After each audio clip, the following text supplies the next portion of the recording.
Hello, listeners, and welcome to another edition of Okobi series. That's the One Kindred, One Business initiative, brought to you by the Office of the Chief Economic Advisor to the Imo State Government. Today, we are discussing a very interesting agricultural produce, which is rice, and is a staple food in Nigeria. A lot of us consume it. But the question is there a possibility of Imo State participating in rice cultivation? What are the opportunities and what are the benefits for doing so? My name is Kenneth Amechi. I'm a professor of business and sustainable development at the University of Edinburgh, United Kingdom. I'm also a professor of sustainable finance at the European University Institute in Florence and the chief economic advisor to the Imo State government, a role I do on a part-time basis. So I'll be anchoring this today with my co-anchor, Dr. Jude Nzako. So I invite him to say hello to you. Thank you, Prof. Hello, viewers, panelists. My name is Dr. Jude Nzako, the Director General for Imo State Investment Promotion Agency. Today's webinar is promised to be a wonderful one, exciting, because rice is what most of us have tasted and desire to eat at all times. So I welcome you. Thank you.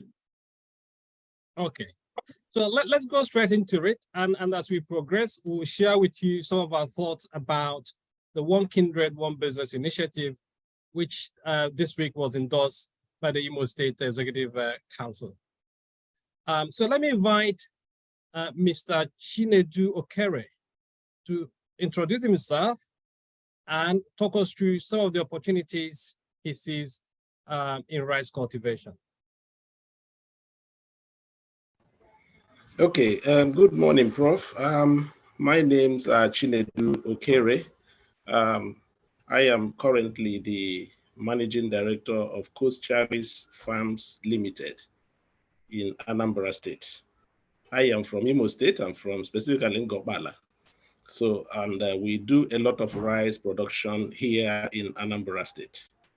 Rice is a product that can enhance the income and wealth of a society so easily. And the reason is that rice can be cultivated 3 times a year. So even if you don't have enough land, you can cultivate rice 3 times a year. Rice matures within 120 days max, which is just 4 months. And within this period, you plant and also you get it through to harvesting. So you can do it 4 times a year.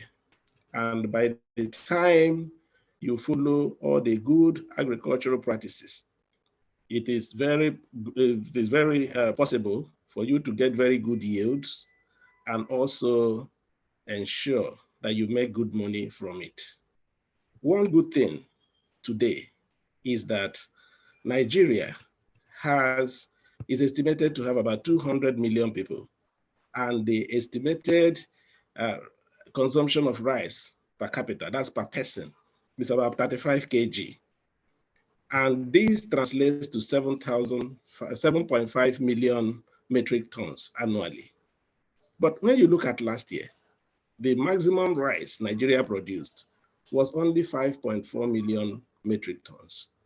And that means there is a visible gap of about 2 million metric tons.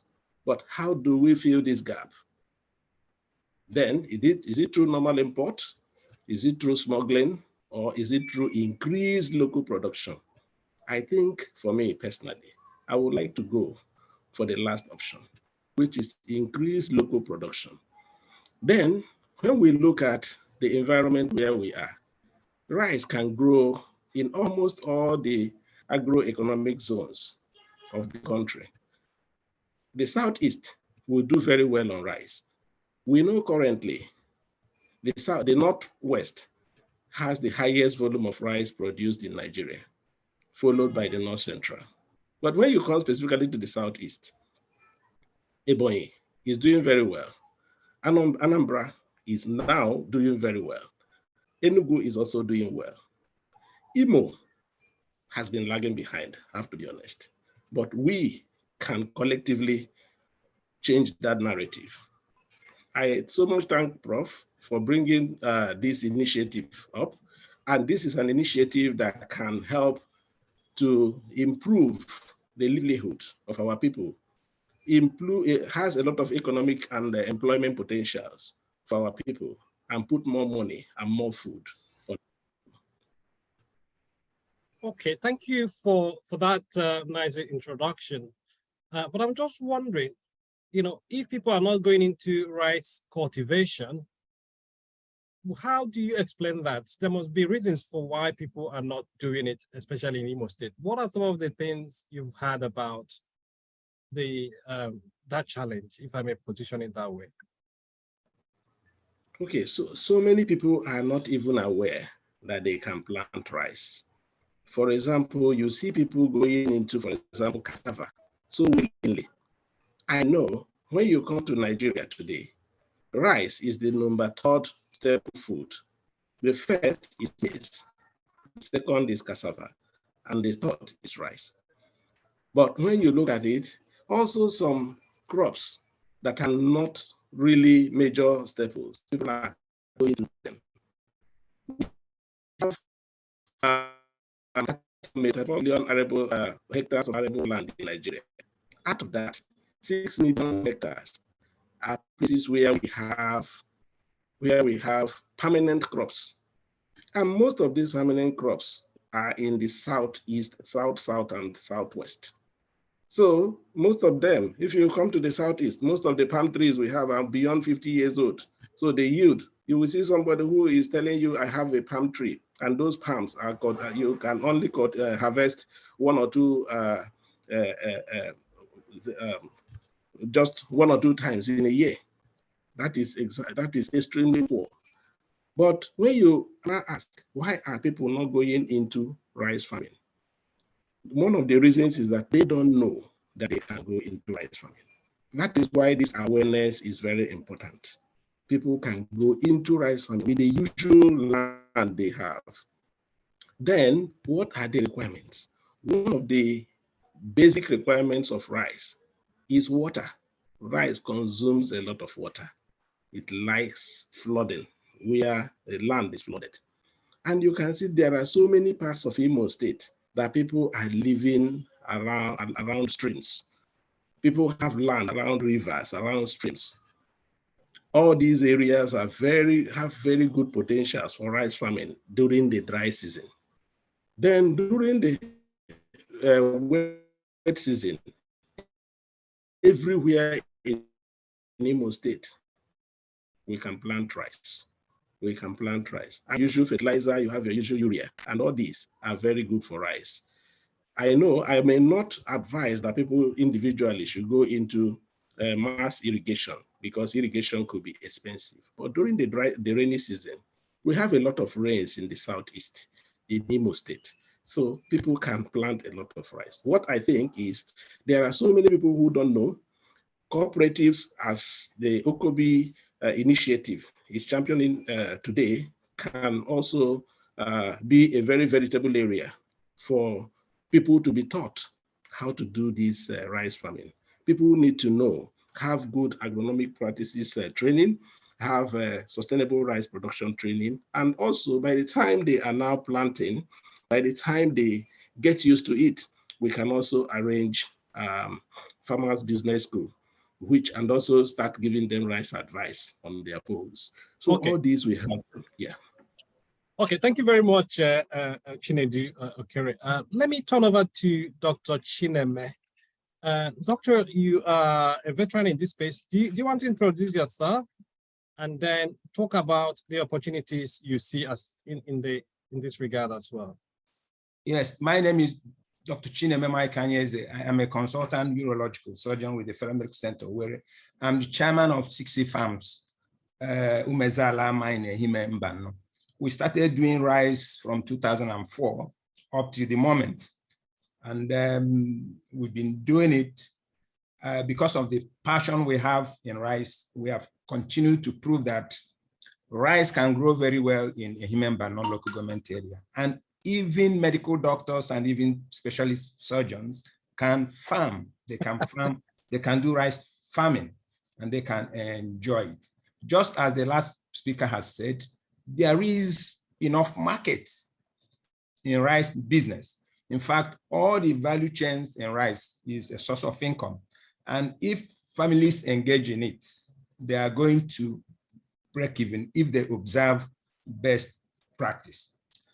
But just as you have asked, why are people not taking up rice farming in this state? Let us come to it squarely. Have we targeted the appropriate audience? The youth, they have the energy, they have the health, they have the monopoly of activity. This is where the energy source is to practice rice farming, because rice farming is energy intensive. If you cannot mechanize, then you need the energy that comes from the youth. The youth and the women, this should be our target group, and this should be the people who should be addressing today. How do we make the youth like rice farming? First of all, we need to make them understand that we care for them, and they should perceive that we are asking, what can we do for you as the youth? Now, we've talked about land. The land tenure system in Imo State is not very favorable, and therefore we need to unlock that. If government can prepare land for rice in almost all the local government areas, and should be able to make it available to small farmer holdings, so that the youth, the interested people that want to engage in rice farming, can have access to rice farming. Also important to make the youth join is that if we look all over the world, farmers are pampered. If you go to the United States, those that farm are pampered. So if the farmers, especially the young farmers, if they produce, there should be a system to buy off from them at a subsidized rate that can make profit for them, so that they can be sustained in the business. Government can now resell to big companies like Kosharis at the prevailing prices. This is what I call effective subsidy. The farmers benefit directly. I do not believe in the legacies of sharing money, say, to farmers where it goes into the wrong hands and the genuine farmers don't get anything. Now, if we aim, according to the last speaker, in training and retraining our farmers and give them farm advice and things, and we can aim to produce at least 3 to 4 metric tons, which is about 80 bags of rice paddy per hectare for a young farmer, he should be able to sell and make adequate profit from that. So if young farmers start making wealth and becoming, influential through rice business, other young people will follow suit. Okay, Doc, it's very interesting that you come from a medical background, and I'm very curious about that. Before I bring in Dr. Jude Nzako, just for you to tell us why you went into rice production. What is the story behind it? Given also that the Ehimba is not known for rice production. So how did you go into that? Is this something you are willing to share with the audience? Yes, I am willing to share that with the audience. If we want to be honest, you find out that Africa, and especially Igbo land, is very poor. Poverty is a big issue. And we have relatives, scores of them, that are not employed. And the easiest way where you can give people plenty of employment is to open up an avenue that does not require very specialized training. Farming is one of them. And therefore, I decided to invest and open up such an area to make, employment easy for people. But why did you choose rice? Because in our context, people might go for palm tree or cassava or others, but why rice in particular, and why Ehimembano? Well, if you remember that Ehimembano has the Imo boundary the Ehimembano on east southeastern axis, and that area from Okigwe to Obo, it is the bank of the Imo River, and therefore it provides adequate swamp area and water that rice requires. So it is interesting, and the land is available, virgin and very fertile. That's number one. Number two, as long as you have the energy, you can engage in rice farming. You don't need to climb, palm trees and things. But I need to say here that even at that 60 farms also do other things where we have palm plantations and things. But rice is veritable in that everybody loves rice. Whether you visit from Europe, whether you visit from Germany, whether you are an Igbo, and in fact, rice market has overtaken cassava as I'm talking to you now. If you can do it well, it is profitable. Okay, we'll come to the issue of the profitability of rice in a minute, but let me invite Dr. Jude Nzako for his comments, questions. Thanks, Prof. Let me thank Dr. Anyeze there. I think he's dealt with some of the challenges that rice farmers or new entrants may face. But I'd like to get some more information, especially because this program is to encourage new starters and local people to get into rice farming. So it'd be nice to get an idea of how much it will cost a local person who want to get into rice farming. Because if the cost is too much, then that might discourage people. So Dr. Anye, what is the minimum amount of money somebody can expect to invest into rice farming? For someone that has a land already, of course, there may be other costs. And just two more questions for you. You are currently into rice farming. Are you making profit in that project? Thank you very much. Let us start from the first one. As I said before, rice farming is capital intensive and energy intensive, and it depends on how you want to start. I will advise the people who want to start newly to start with small land holding. Like a paddy is about 1,000 square meters, while a hectare is about the size of a football pitch. If you go for a hectare, it is expensive. It can take you up to 1.2 to 1.4 million naira to do a one season intensive rice farming. If you aim to produce up to 4 metric tons per hectare, you are going to get about 1.6 to 1.8 million from it. But if you start small with one paddy, you are going to spend about 400 to 500,000 naira on it. But if you are the person who is going to do the farming by yourself, the cost will come down to about 250 to 300,000. Now, asking me about the profit. Yes, we were breaking even and making profit, maintaining our machines and also purchasing new ones until the hostilities. Hello? Yeah, I'm listening. Until the hostilities. Since last year, by the end of last year and the beginning of this year, we abandoned nearly 2 hectares of rice unharvested because the farm hands that work on the field ran away because of insecurity. So this is it. So some of these things we will come to. I know we will have time to come to them.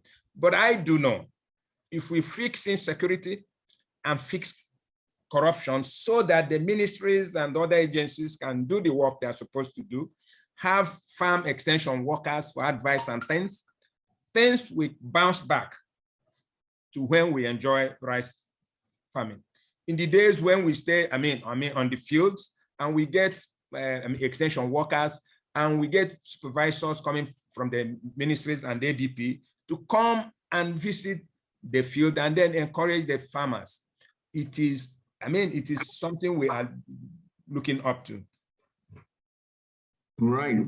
Thank you for that. Just last comment there. You suggested investing 250,000 naira can be a good start.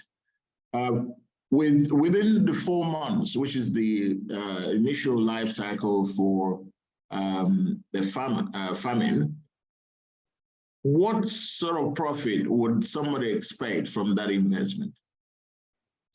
Well, assuming every other thing is fine. No, yes, assuming every other thing is fine, he can get between 100 to 120,000. Bear in mind that no matter what you do at the moment, the person has to transport himself, and government should fix a few things, including this recently increased pump price of fuel. Is so important. It is going to hamper a lot of things for the young farmers. So no matter how he does it, that is going to eat into his profit. But basically, he can make up to 100 to 120,000. Okay, thank you for. So, how would you class your farm? Would you say your farm is a small scale farm or a large scale farm? My farm is a middle scale farm, medium scale, because we have 20 hectares under our control. Available to us. Hello. Hello, we can hear you. Yes. Yes. I think that's the yes. point. Yeah. So let me, for those who are joining us, this is the One Kindred, One Business Initiative series, and today we're exploring the issues around rice cultivation, the opportunities actually in rice cultivation for farmers in Imo State. But for those who don't know much about the Okobi series, I have an advert I will share now, and then you can hear what it is all about.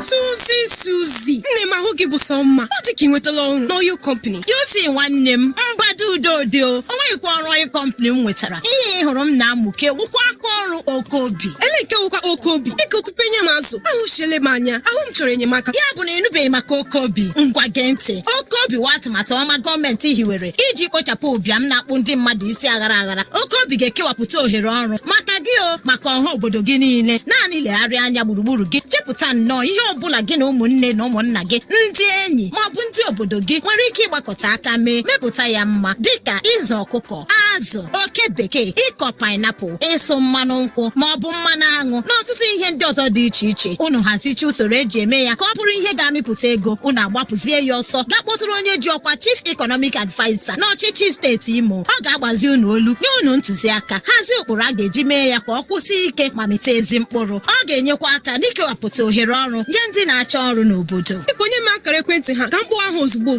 Ngwa were ihe dedata ya 0701-351-2035 0701-351-2035 maọbụ 0911-436-0076 0911-436-0076. Ịkpọrọ ha, ị ga-enweta ọsịsa maka ihe niile gbasara Okobi. Okobi wa atụmatụ bụ ịgba Shared Prosperity Government nke Distinguished Senator Hope Uzodimma. Okobi, ụmụnna wike, ọwụ ha ala.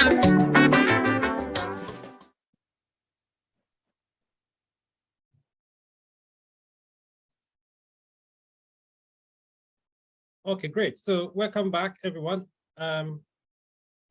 Dr. Chineme Anyeze, thanks for that lucid explanation of rice farming. But I'm just wondering, how do you sell your rice? You know, when you produce it, how do you get it to the market? Who buys from you?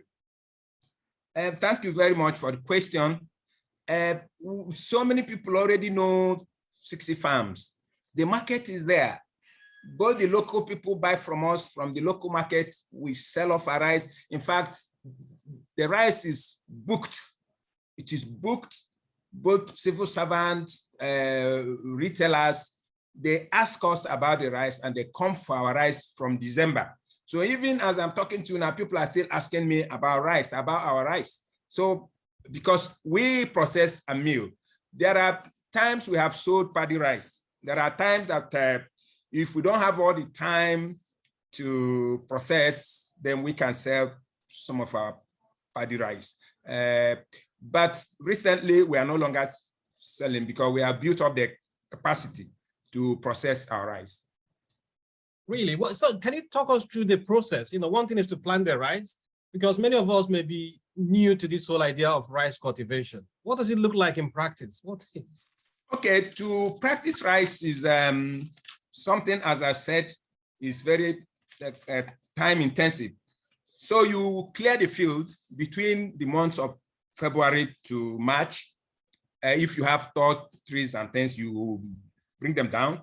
Then between March and April, you brush down either manually or you use herbicides.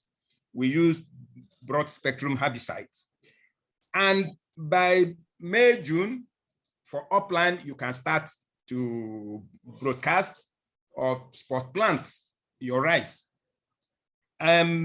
Before then, you prepare your land. You can use hoe to hoe the land. You puddle the land in the swamp. But if you are using a tractor, you now do plowing and then harrowing. As I have mentioned, you can broadcast, you can spot plant, or you can prepare nurseries. So these are very technical yes, concepts from the look of things, because our audience will be very lay in this regard. I'm just wondering, so let's assume you plant it, right? Then Yes. you harvest it, okay? Yes. So how do you harvest rice? Okay, for now, we still harvest our rice manually. We use what we call sicklers and then hire women. They go in and then harvest our rice and we thresh them on the farm there. We use threshing machines. There are people who thresh their own manually. Then after threshing, we'll bag it in paddies of in bags of 100 kilograms, and you can sell. You can sell from there, or you can go on to a process.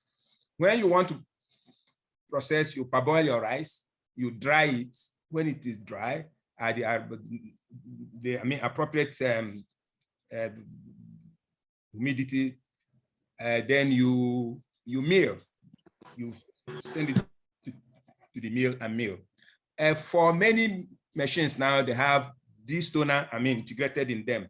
So as the rice comes out, it is ready. It is clean, nice. Then you can package. Okay, so you're talking about milling, because again, it's possible that some of us have not even seen a rice plant, what it looks like. So what is it in our part of, the Southeast or Imo State that will resemble a rice, so that we can use it to understand what rice looks like? Is it like a grass or wheat? Yes.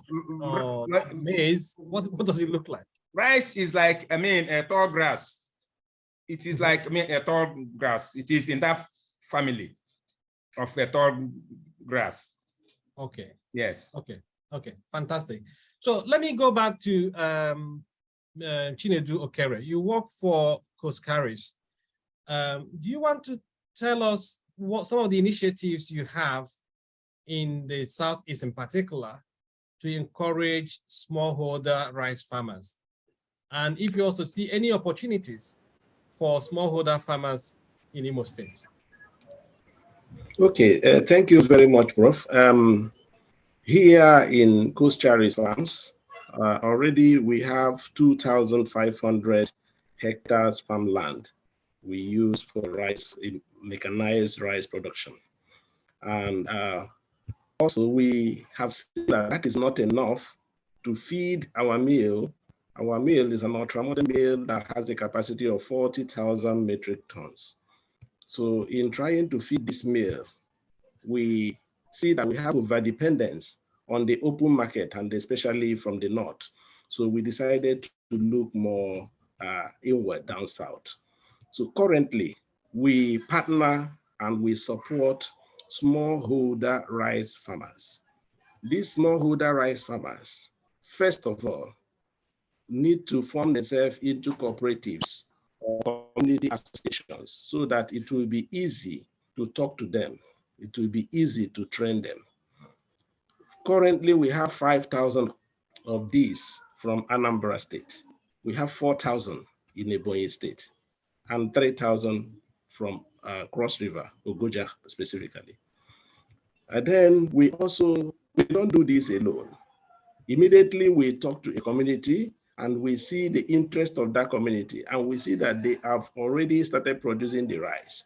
So the first thing we do is to go into aggregation, buying. We start buying from them because you need to create market.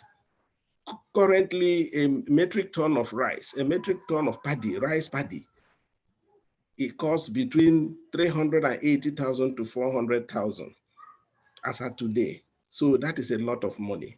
So if someone has 1 hectare of land and he produces 4 tons per hectare, so it is 4 times 400,000 that he will make, about 1.6 million. It is a lot of money. How long does it take to make this 1.6 million? 4 months, 120 days. Okay. So you can make it 3 times a year. Let us see, if it is in flood-prone environment, you can make it 2 times a year. And that means you have to irrigate.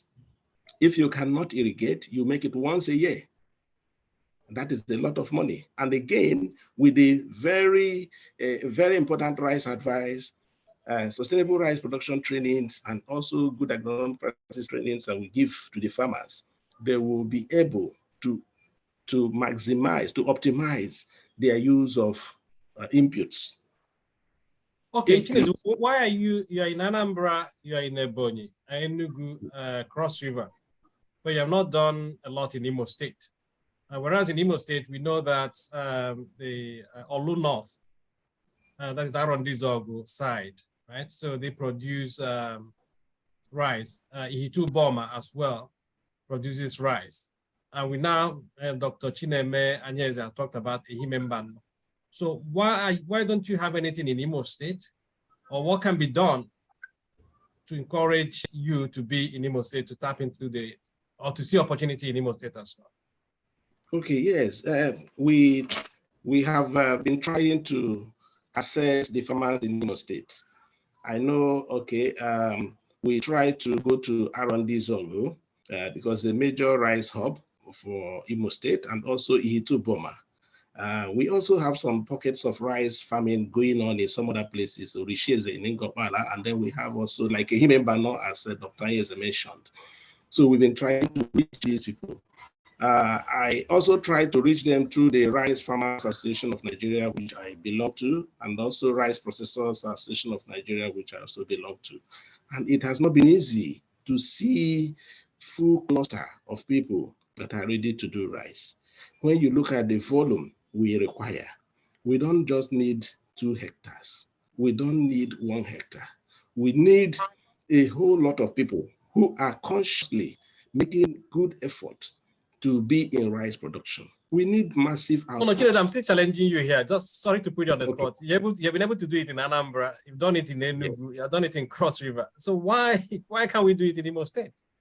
We can do it in Imo State. And that is what I am saying, that this initiative will go a long way in helping us to now working in Imo State by having cooperatives we can talk to. You know, if we can have cooperatives we can talk to, that will be good, because there are a lot of jobs that can be created from just few hectares of rice. So we need people, a cluster of people. We don't just want to talk to one person who has 2 hectares. No.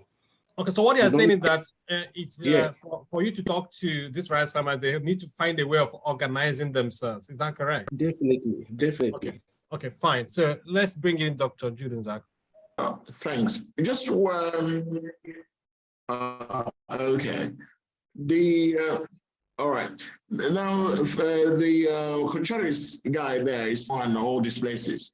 But I'd like to hear, for the benefit of new entrants and the smallholder farmers, what incentives? Is there anything they have, or a package they have on offer for the smallholder farmers to support them, to encourage them to produce?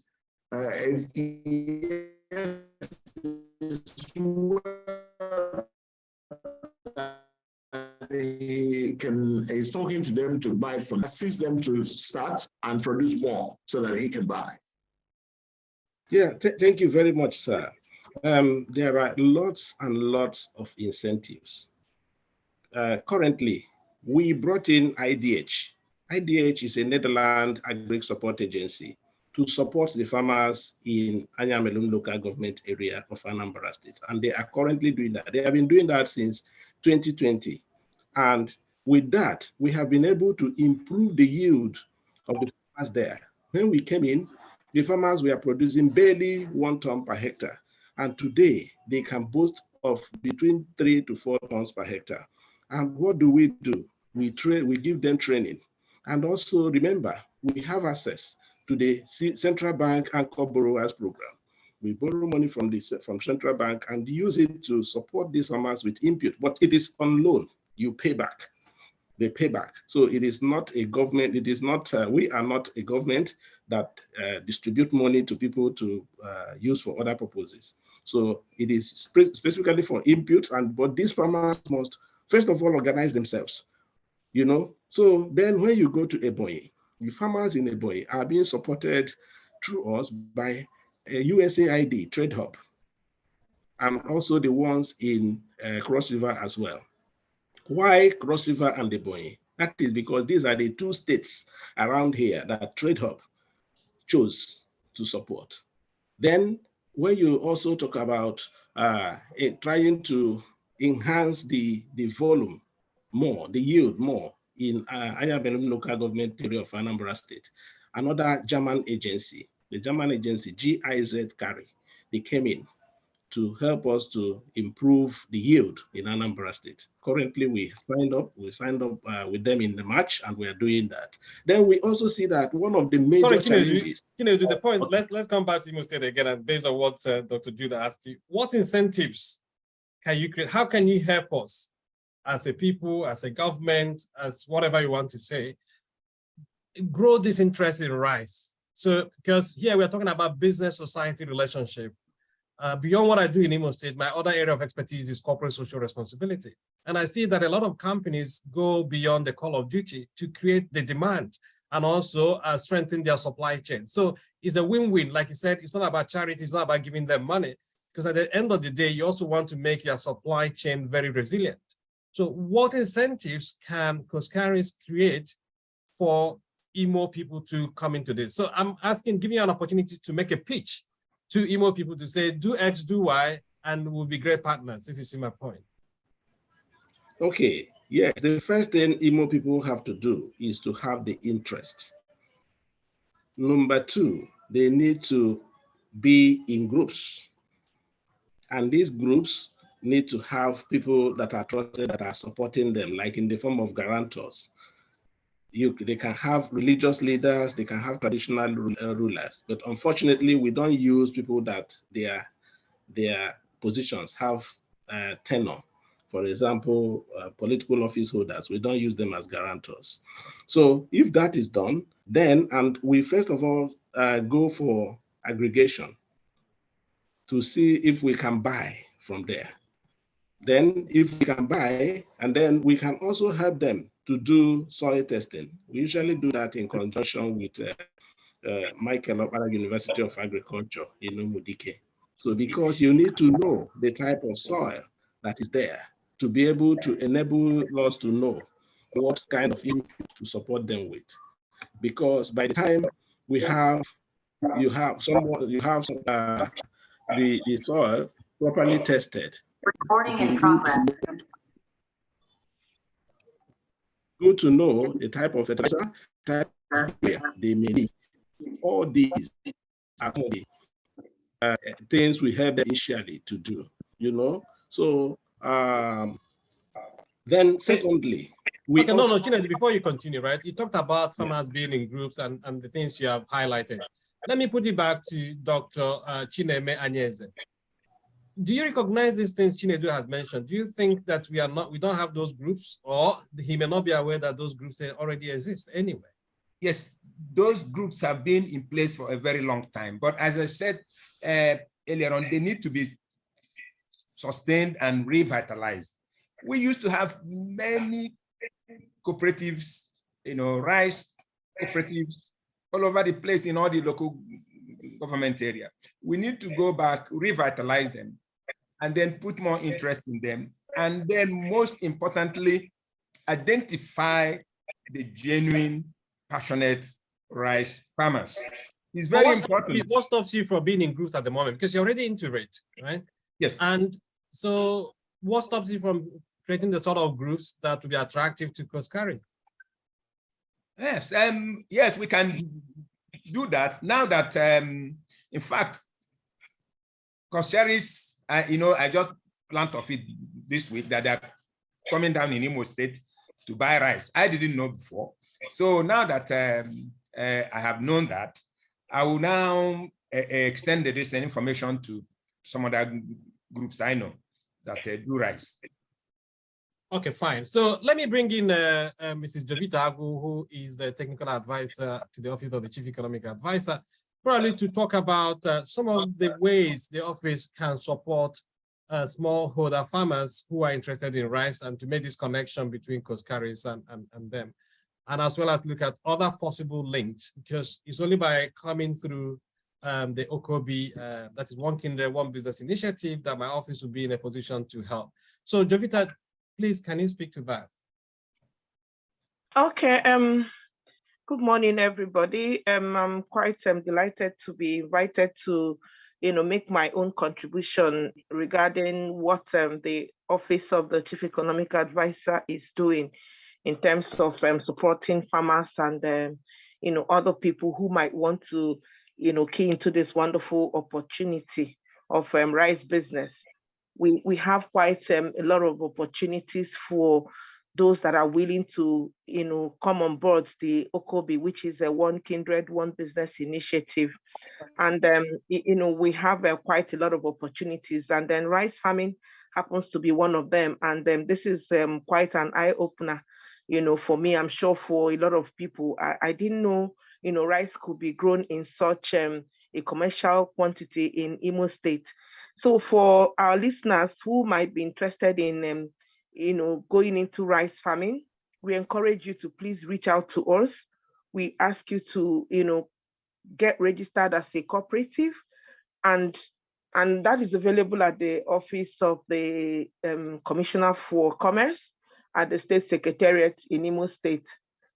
So you get registered there, organize yourselves, and from what we hear now, it's not too capital intensive, and we've been advised to start small, and gradually grow into the big business. So for those that might want to, we're sure to connect you with the experts, and of course with this panelists of ours, and then a few other people we know that are into rice business. We can get you to get them to train you and make sure you're monitored, and your business is monitored, and such that you get to get it right. Some of them, I'm sure, maybe started and made a few mistakes, but with the experts we have, we want to encourage you to please start. And from what Coscaris has said now, we're not even doing enough. That is possibly why they are not in Imo State yet. I mean, they've not invested that much in Imo State. So selling the products is not even a problem. And, from the panelists as well, I mean, the doctor that is, into rice farming, he has told us that selling is not a problem. So once you go into it, you're focused, you're committed, and then you go by the rules. Definitely will support you in every step of the way to make sure that this business becomes quite profitable for you and your kindred or your group or, your community, depending on how you want to come into it. But the very important thing is it has to be done as a group if you want to do it under OCOBI, One Kindred, One Business initiative. do it as a group, and then we know that it will be profitable for you on the long run.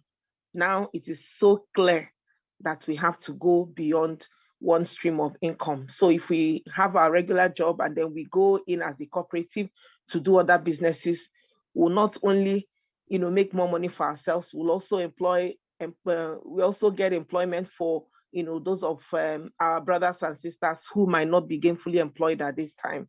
So that even the insecurity we're talking about, yes, it's a two-way thing. If people are engaged, if they are busy, insecurity definitely will be reduced. So, and how can people reach you, Tabitha? Okay, yeah, people can definitely reach us at the Office of the Chief Economic Advisor by calling this number 0701 351 2035. 0701 351 2035. And okay. Yeah. Okay, thank you very much. Let me bring in Adawaka, one of our panelists again, to speak on this Okobi opportunity.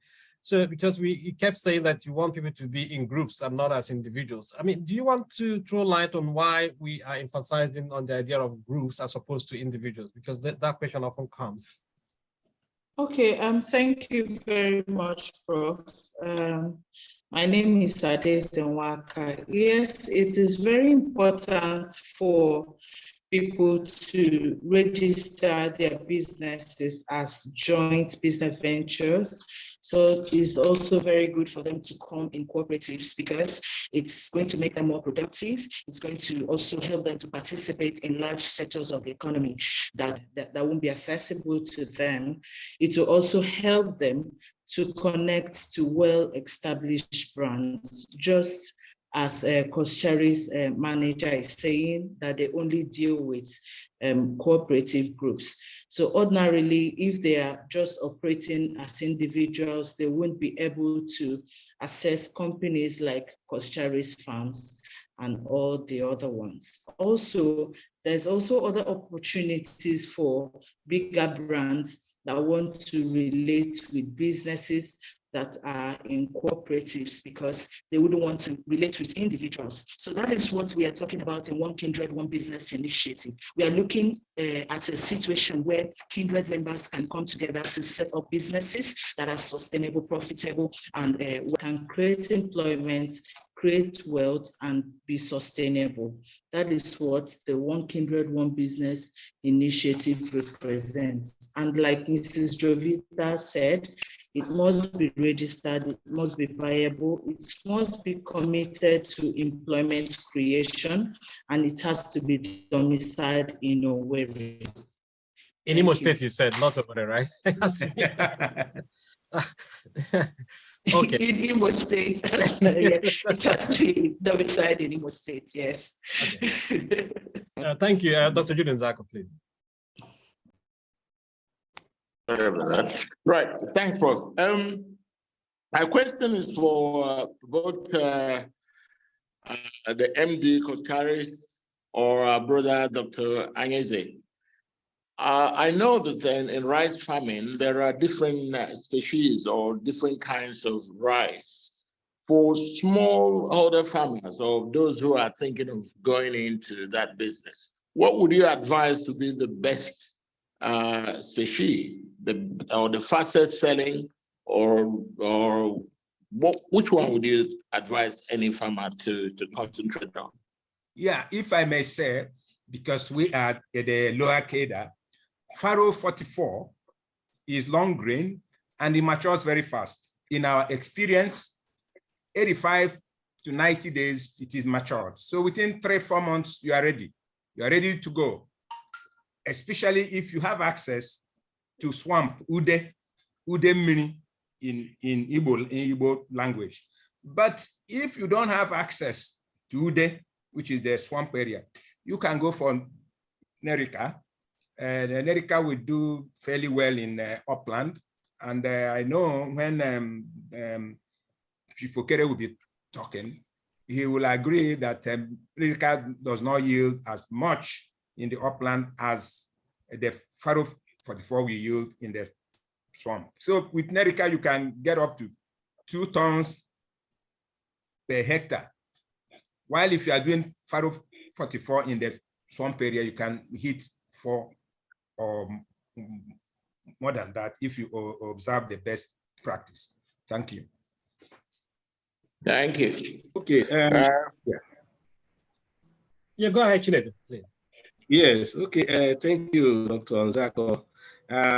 Just like Dr. Anyeze said, here, what is almost everywhere now in Nigeria, and which is preferred, and also was researched by African Rice, Cote d'Ivoire, and recommended for us, is Faro 44. Faro 44 gives you very good yield. It has high resilience. And again, you know, here we eat long grain.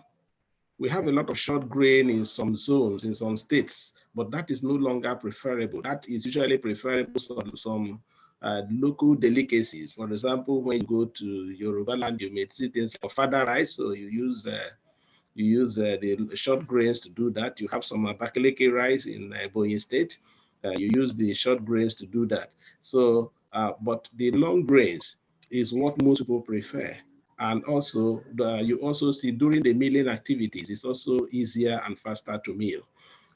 Then, when you also look at the area where you operate, Nigeria just last year, this year, January, due to the flood of last year that affected so many states, the Nigerian government approved 2 more varieties, which is Faro 67 and 68. These are, they told us it is flood prone. Some of us are still trying to test it out, get it and test it out to be able to confirm the grain. But we don't have any reason to doubt the government. This is what they have told us, that it is flood resistant. So, but for now, Faro 44. And again, well, how much does it take to buy that Faro 44 or whatever? Yeah, that's where I'm coming to now. Okay. Where can you get very good Faro 44? It's a very big issue in Nigeria, very big issue. There are so many seeds producers don't have very good quality seeds. So even some commercial farms, it affected them when they buy from others. So like in our own case, what we decided was to start our seed purification and modification program. And this is also yielding good results. So we have some for sale, though not on a very large scale yet. That is why we are working with TechnoServe to help us improve on it from November this year. But we have some quantity for sale now.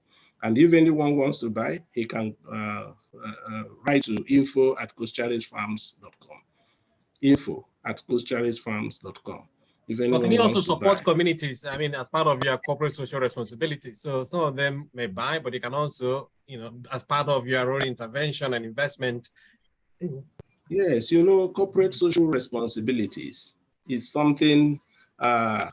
It's something that these are not things that will be just because we are speaking here now, I will just announce. No, these are things that have to go through a lot of processes. So I won't be able to say, okay, we can do this or we cannot. But for those who want to buy, we can give them very good recommendations and also ensure the quality of seed they buy is a very good one. Then also other inputs like urea, like fertilizer. These are also determinants of the yield someone can get.